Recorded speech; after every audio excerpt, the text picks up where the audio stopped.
राम से मेरे भाइयों को आज हम इस वीडियो में देखने वाले हैं रेनो की ट्राइबर फेसलिफ्ट जो हाल ही में लॉन्च हुई है उसका कंपैरिजन करेंगे मारुति सुजुकी अर्टिगा के बारे में। अर्टिगा के साथ में ये दो ही बजट सेगमेंट में 7 सीटर आती हैं जो हर फैमिली की कंडीशन को पूरा करती है। अब सबसे पहले हम बात करते हैं इंजन से। सबसे पहले जो ट्राइबर में इंजन आता है वो है 1 लीटर का पेट्रोल इंजन जो कि 71 bhp की पावर जनरेट करता है और 96 न्यूटन मीटर का टॉर्क जनरेट करता है।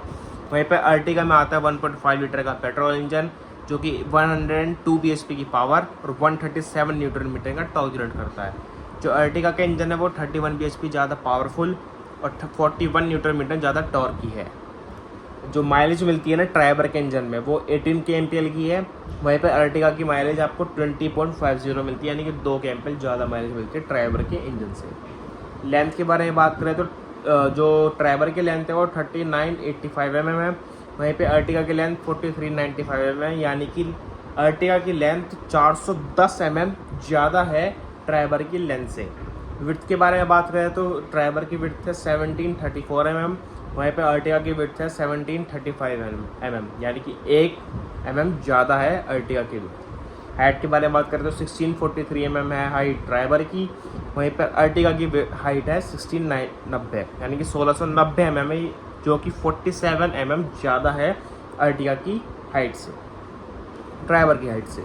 व्हील बेस के बारे में बात करें तो 2636 mm है ट्राइबर का व्हील बेस, अर्टिगा का व्हील बेस है 2740 mm, यानी कि 104 mm ज़्यादा है ट्राइबर के व्हील बेस से। अब यहाँ पे आपको ऑन फिगर आप देखेंगे तो ऑन फिगर तो ऑब्वियसली बात है अर्टिगा का ज़्यादा हाइट, ज़्यादा चौड़ाई और ज़्यादा लंबी लगती है अर्टिगा, और वैसे भी देखने में लगती है। लेकिन अगर आप जाके सीट्स कंपैरिजन करेंगे ना तो जो ट्राइबर के सीट्स हैं वो ज़्यादा चौड़ी होने के साथ साथ ज़्यादा जो उसका नी रूम है वो भी ज़्यादा मिलता है, यानी कि कंफर्टेबिलिटी आप ट्राइबर में ज़्यादा बैठेंगे। और जो उसकी थर्ड रो सीट्स है वो भी कंफर्टेबल ट्राइबर की ज़्यादा है अर्टिगा से। भले ही छोटी लगती हो ट्राइबर, लेकिन कंपैरिजन अर्टिगा से करेंगे तो कहीं पीछे नहीं है। और साथ ही साथ इसमें जो ट्राइबर की जो नी रूम है वो तो बेस्ट मिलता ही है, थर्ड रो भी बेस्ट मिलती है। कंफर्टेबल जो सीट्स की चौड़ाई है ना, सबसे ज़्यादा पॉजिटिव पॉइंट उसका ट्राइबर का वो है सीट्स की चौड़ाई में। और कंफर्टेबल जो उसका फैब्रिक टच है, हर चीज़ फील एंड गुड फैक्टर बढ़िया आता है, बैठने में कोई दिक्कत नहीं आती। लंबे टूर तक भी आप जा सकते हैं ट्राइबर में बिना थके हुए। लेकिन अर्टिगा में थोड़ी सी आपको थकावट होगी, कहीं आपको ब्रेक लेना पड़ेगा। अब अगर आपको ग्राउंड क्लियरेंस के बारे में बात बताऊं तो ट्राइबर की ग्राउंड क्लियरेंस 182 mm है, वहीं पे अर्टिगा की ग्राउंड क्लियरेंस 185 mm है। बूट स्पेस के बारे में बात करें तो ट्राइबर के तीनों सीट्स को ऊपर करके 84 लीटर का बूट स्पेस बचता है, और वहीं पर जो अर्टिगा के तीनों सीट्स को ऊपर करके 209 लीटर का बूट स्पेस बचता है, यानी कि 125 लीटर ज़्यादा है। ऑब्वियसली बात है क्योंकि उसकी लेंथ ज़्यादा है तो इसलिए थोड़ा बहुत बूट स्पेस तो ज़्यादा मिलता है, लेकिन स्पेस सच बताऊं ट्राइबर में अच्छा मिलेगा।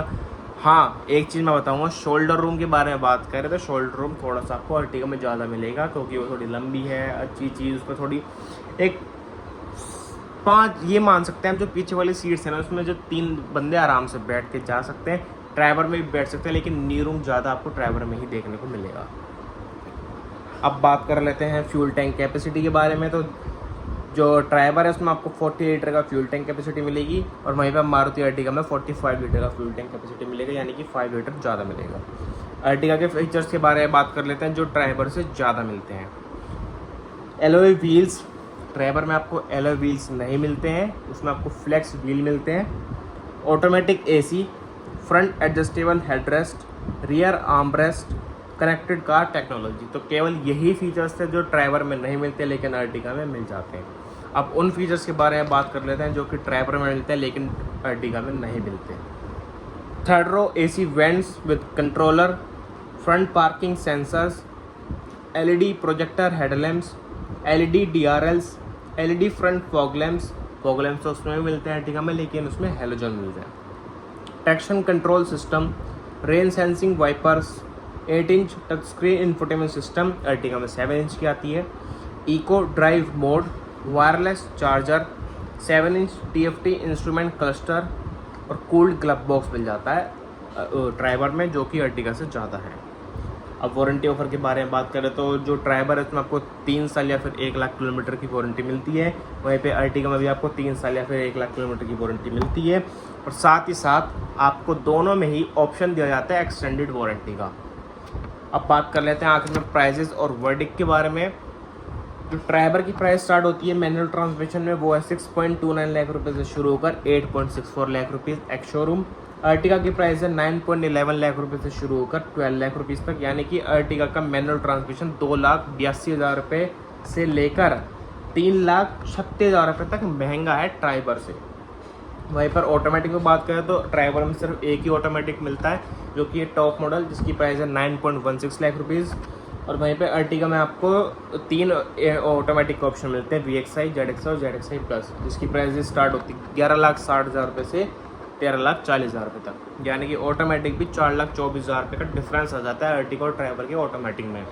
अब यहाँ साफ सीधी बात मैं आपको वर्डिक्ट के बारे में बात बताऊँ तो देखिए, एक चीज़ मैं आपको बताना भूल गया कि CNG आपको दोनों ही गाड़ी में मिलती है, लेकिन जो अर्टिगा के CNG मिलती है वो कंपनी फिटेड आती है, यानी कि प्लांट के थ्रू लग के आती है। और वहीं पर ट्राइबर में रेट्रोफिटमेंट में मिलता है, यानी कि डीलर वाले ही लगा के देते हैं ऑर्डर पे। अगर आपको चाहिए CNG तो जो वेरिएंट आप लेंगे उसमें लगा के देंगे, तो ये चीज़ है। अब मैं सजेस्ट करूँगा कि अगर आपको CNG चाहिए ना इन दोनों गाड़ियों में से कोई सी भी, तो मैं सजेस्ट करूँगा आप बिल्कुल बिना कोई टेंशन या कोई भी चीज़ इतना सोच विचार करके अर्टिगा CNG उठा लीजिए, कोई सा भी वेरिएंट। LXI का छोड़, क्योंकि LXI में आता नहीं है, VXI और ZXI में आता है।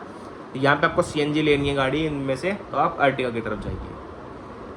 और वहीं पे अगर आपको कोई भी गाड़ी मैनुअल ट्रांसमिशन में चाहिए इन दोनों में से, इसमें मैं आपको सजेस्ट करूँगा कि आप ट्राइबर लीजिए, लेकिन सबसे पहले आपको ये चीज़ देखनी पड़ेगी कि आपको कोई आफ्टर सेल सर्विस या फिर आप रीसेल वैल्यू से कोई दिक्कत तो नहीं है। आपका जो रेनो का शोरूम है आपको जहाँ पे आप अभी रहते हैं, और आपका वहाँ का सर्विस नेटवर्क कैसा है, कितने शोरूम है, ईजिली रीचेबल है आपका रेनो का शोरूम, या फिर सर्विस पे दूर 100 किलोमीटर 200 किलोमीटर दूर तो नहीं जाना पड़ता, तो ही रेनो को अवॉइड किया जा सकता है ट्राइबर को।